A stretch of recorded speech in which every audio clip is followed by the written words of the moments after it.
Welcome back to part 3 of the exam preparation. Alright, so now we are still on the questions stating to simplify or in Afrikaans to vereenvoudig. So we are on question 4. Alright, so remember in the previous video I said whenever you have an exponential fraction, you have to check what is the sign given to you.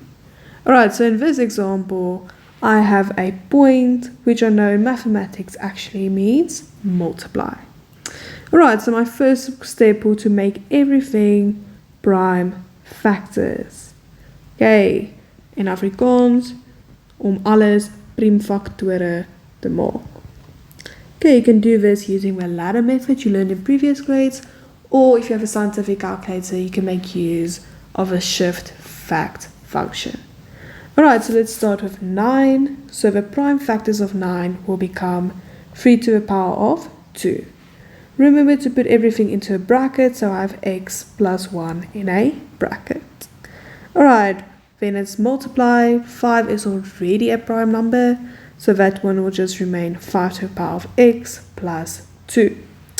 Alright, if I go to my denominator, 45, if I put that into my calculator, shift factored, or use my ladder method, I'm going to see that the prime factors here will be 3 to the power of 2 times 5.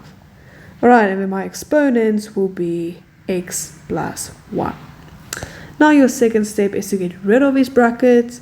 So we're going to take this 2, we're going to multiply it in, so I'm going to get 3 to the power of 2x plus 2 times 5 to the power of x plus 2. Alright, then we're moving on to our denominator. So remember, you have two things in your bracket, which means both of these terms has to get the exponent. Now I'm basically going to get 3 to the power of 2 bracket x plus 1, and I'm going to multiply in my 2, which will give me 3 to the power of 2x plus 2 times 5 to the power of x plus 1.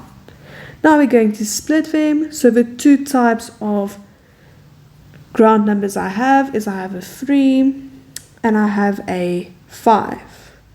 Now remember, when you are multiplying, your exponents will add together, but as soon as you divide, so meaning you're going from the top to the bottom, you're going to minus your exponents.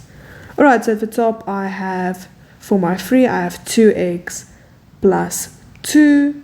And then at the bottom, I have 2x plus 2 as well. But now my signs have to change because I'm minusing. So it becomes negative 2x minus 2.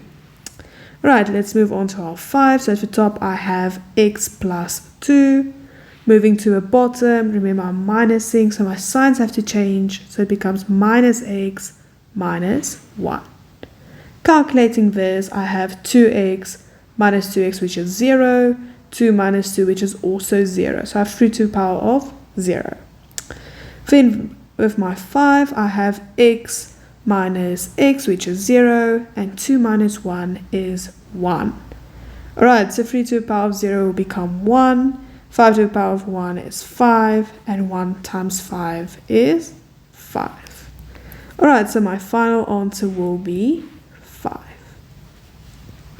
Right, let's move on to the next question you can expect in your test. So this is the question saying solve for x, or in Afrikaans, los of x. So these are the questions that has to do with your equations.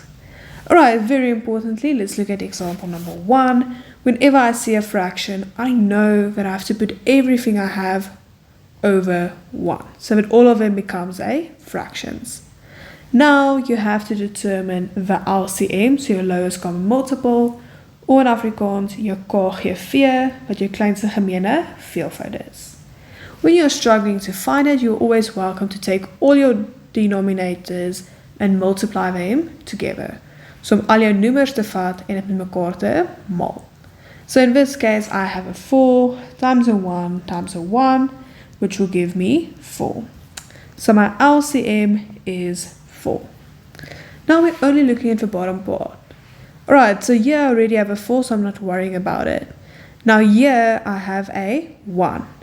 So 1 times 4 will give me 4, and what I do at the bottom, I have to do at the top. Same case here, so I have a 1, so I want to make it a 4, so I'm multiplying with 4 at the bottom and 4 at the top. Alright, so remember with an equation, whenever all your denominators are the same, you can throw it away. Wanneer ook al jy besig is met 'n vergelyking en al jou noemers is dieselfde, dan kan jy dit weggooi. Right, so I'm left with 3x minus 2 plus 3 times 4 becomes 12 and 2x times 4 becomes 8x. Alright, I only have normal x's.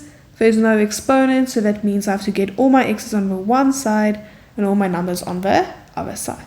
So I'm going to bring over my 8x, so this is going to become 3x minus 8x.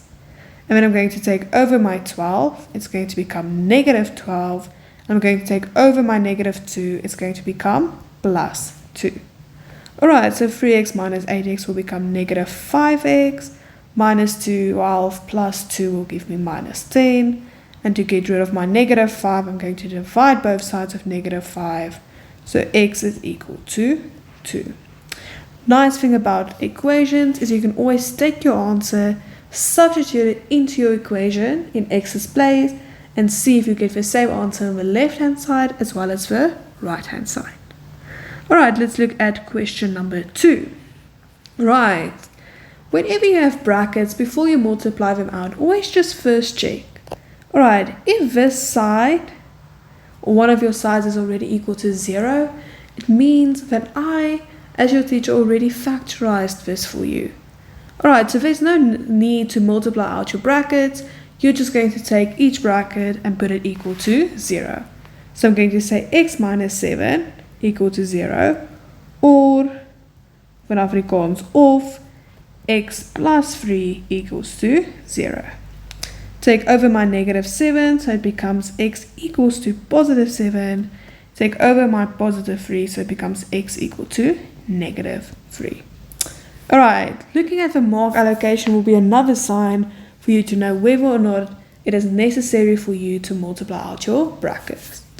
Because a question like this will only count a maximum of 2 marks. Alright, so if it's more than 2 marks, you know you have to multiply out your brackets. Okay, let's look at number 3. So now my x is an exponent. So this is an exponential equation. Alright, so the first thing you want to do is once again get your exponential part alone. So we want to get this part alone, meaning that my 4 has to go over. Now the 4 is multiplying on this side, so on this side it will divide with 4. So I'm left with 3x plus 1 and 972 divided by. Alright, dividing this, I will get 243. Now, obviously, I have to get my bases the same. So we're doing exactly what we did previously. We have to get the prime factors of this. So we have to get in Afrikaans, die priemfaktore. So you can either use your calculators, function, shift fact, or your ladder method. But whichever method you choose, you will see that this will become 3 to the power of 5. Now that my two bases are the same, both are 3, I can take it away and put my two exponents equal to each other. So I can say that x plus 1 is equal to 5. Now to get my x alone, I have to take over my 1. It becomes x equals to 5 minus 1, so x is equal to 4. Once again, you can take your answer and just check, did you do the correct thing? Alright, let's quickly have a quick look at question number 4. This is once again also exponential equation because my x is an exponent. Now, I'm seeing something interesting. On my right hand side of this equation, I have a 1. Now, whenever you have a 1, you have to remember the exponential law that says that anything to the power of 0 is always 1. So you're going to take the base you have on your left hand side, which is in this case a 3, and we're going to put it to the power of 0. Because 3 to the power of 0 will also give me 1. Alright, so whenever you have a question and it is equal to 1, you know you're going to take the base you have on the other side and put that base to the power of 0. Alright, so this becomes 3 to the power of x minus 2 equals 3 to the power of 0. My two bases are the same, both are 3. So I'm going to take my two exponents, put them equal to one another. So I have x minus 2 equals to 0. I have to take over my minus 2. It becomes plus 2. So x is equal to 2.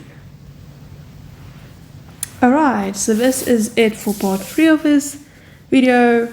Please come back and have a look at part 4.